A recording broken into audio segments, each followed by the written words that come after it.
Hi guys, welcome back to Zarika Foods and Vlogs, and we're back with another recipe. So today we're making another fruit chaat. So today is the creamy and condensed milk chaat, fruit chaat we're making today. So we have some ingredients here. So firstly we have some papaya, some banana, some dragon fruit, some apricot, some guava, some date, some pears, some purple grapes, some apples, some green grapes, and we even have some whipped cream, some condensed milk, and some sugar. Now we're gonna mix it all up in a pot. So guys, and now we're adding some papayas, bananas, some dragon fruit, and the apricot, and the dates, and also we're adding some pear.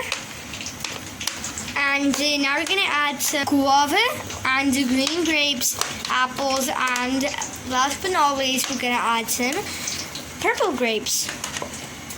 So we even have some almond and some kishmish. So guys, and now we add it into a pot, and now we're gonna mix it all up and add some condensed milk, sugar, and some whipping cream.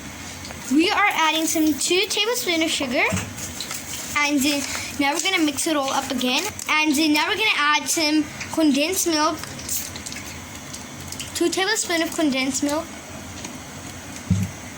And now we're going to add some cream. 2 tablespoons of whipped cream. And now we're going to mix it all up. So this is the final final recipe of today. So if you like it, please give it a big thumbs up, and see you guys in the next vlog. Bye.